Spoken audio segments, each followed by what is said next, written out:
on his diss towards Shedeur? It's just part of it. You know, there's entertainers and there's competitors. And I totally understand that. And my job is to compete. And that's what I'm focused on doing. Just want to be the best teammate I can and create an environment where we can all go do our best work. That's all we want to do. Frank Schwab, who's saying that Shedeur oblique injury is basically, we're never going to see him play at all this year for the Browns. Now, I don't agree some things with him, but it's what I've been telling you guys pertaining to how I feel about the Browns. I don't think he was given a certain position, a certain chance, and I somewhat understand and allude to where Frank is going with it, because if you look at it, Frank is not really trying to come at nobody sideways. Listen to me, man. Dillon Gabriel just made the biggest mistake of his NFL career with one passive-aggressive comment that completely exposed who he really is. After throwing a pick-6 against the Eagles while Shedeur Sanders was putting up flawless numbers with third-string players, this Hawaiian scrub had the audacity to call Shedeur just an entertainer while positioning himself as the real competitor. But here's what Dillon doesn't want you to know. The receipts are about to destroy everything he's been trying to build, and by the end of this video, you'll see exactly why this one comment just ended any chance he had at being taken seriously.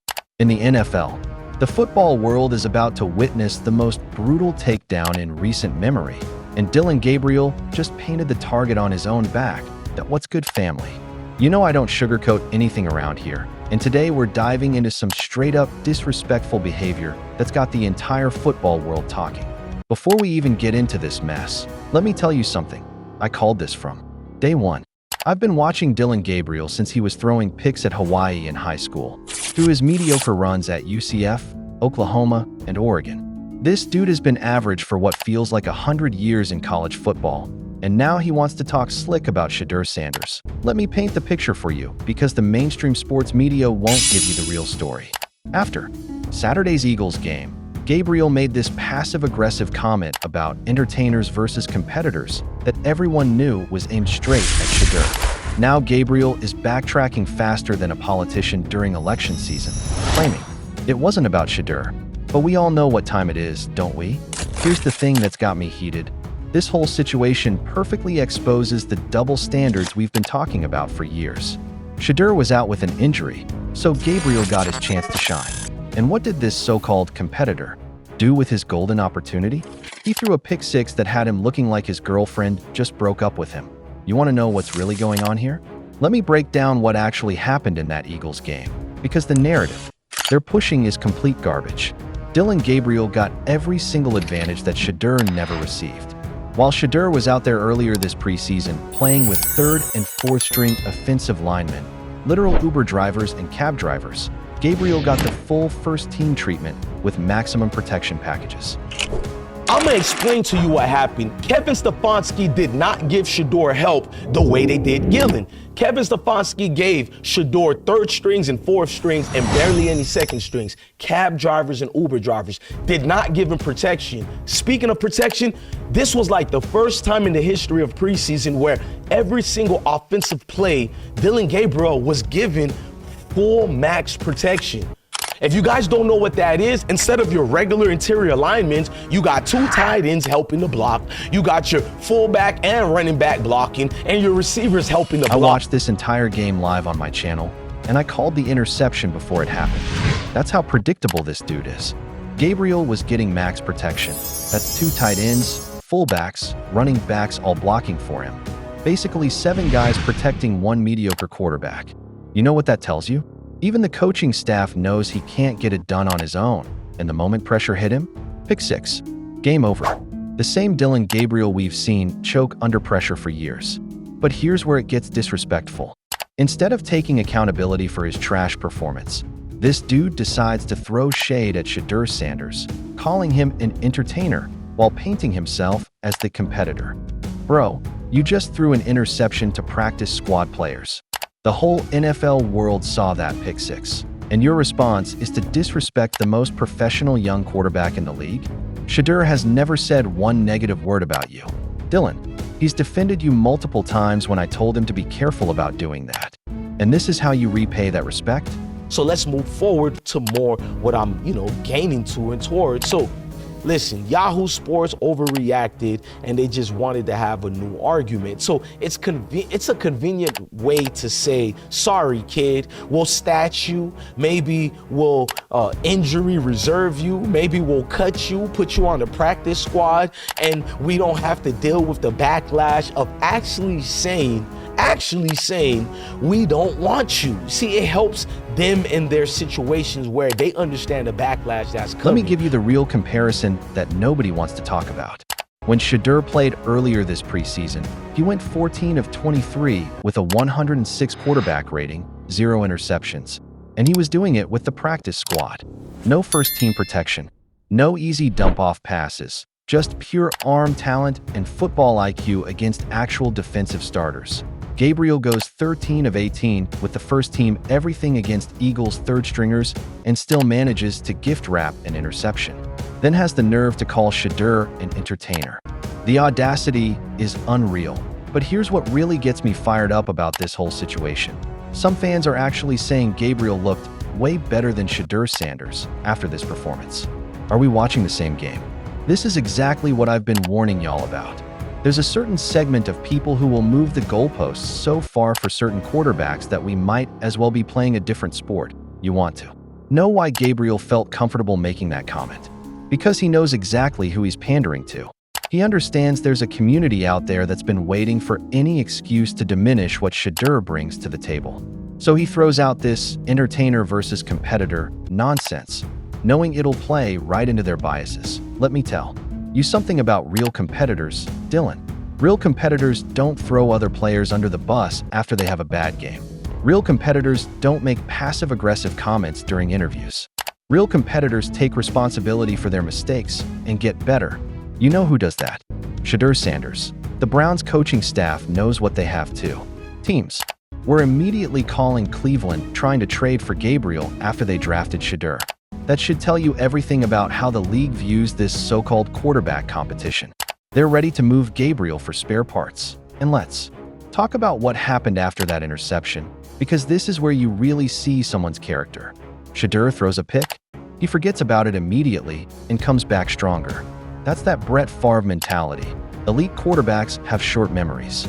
Gabriel throws that pick six, and you can see it in his body language for the rest of the game. He's rattled. He's shook, and he's looking for someone else to blame if that's not competitor behavior, Dylan. That's what we call a liability to here's what's about to happen. And I'm putting this on record right now. Everyone wants to know, who's the better quarterback between these two? But the tape doesn't lie. When the regular season starts and the real bullets start flying, we're going to see exactly who can handle the pressure of professional football. Gabriel can have all the max protection in the world, all the favorable packages, all the media bias he wants. None of that matters when you're facing real NFL pass rushers who are getting paid millions to put you on your back.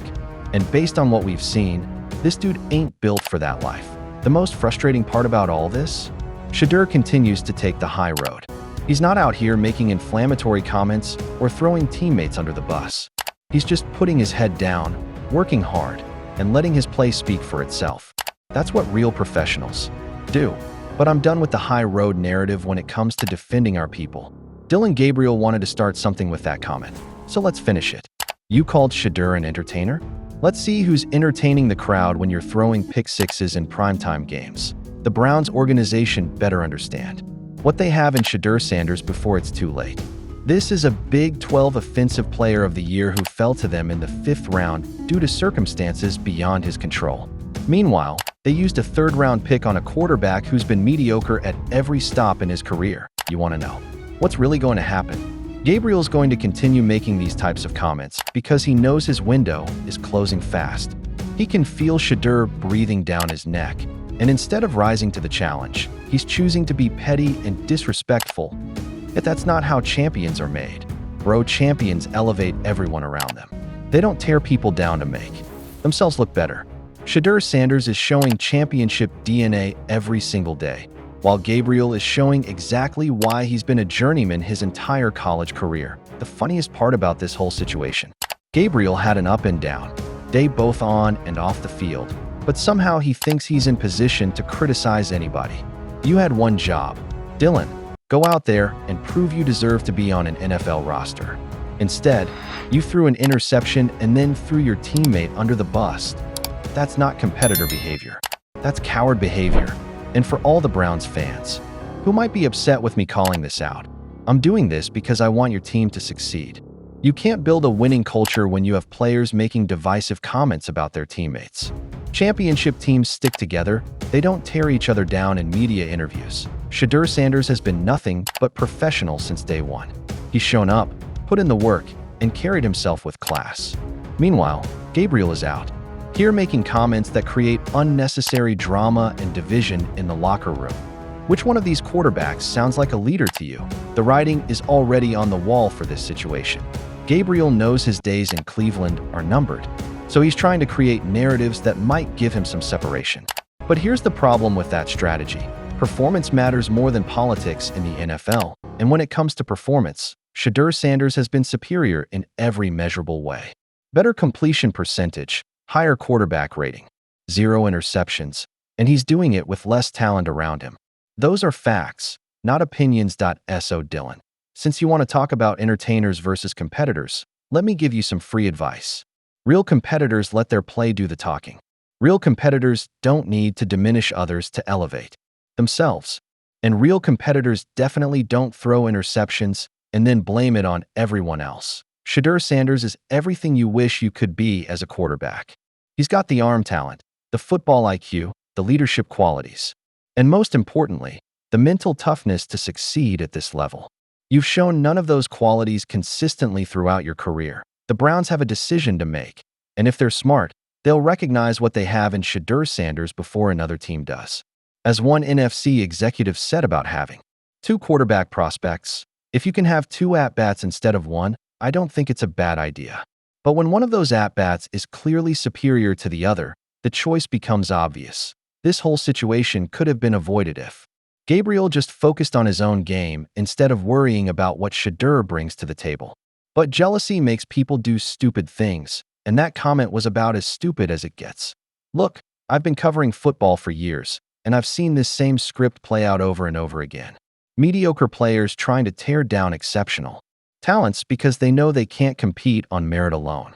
Dylan Gabriel's comment wasn't just disrespectful. It was a desperate move by someone who knows he's fighting for his NFL life. The beautiful thing about football is that the tape doesn't lie. You can make all the comments you want. You can try to create whatever narrative suits you.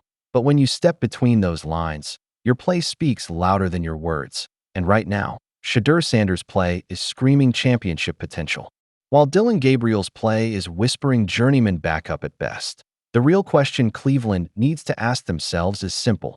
Do you want to build your future around someone who elevates others, or someone who tears them down when the pressure gets too high? That answer should be obvious to anyone who's been paying attention. What do you think about Dylan Gabriel's comments? Was this just gamesmanship, or did he cross a line? Let me know in the comments below, and don't forget to hit that subscribe button and ring the notification bell, because we're just getting started with this story.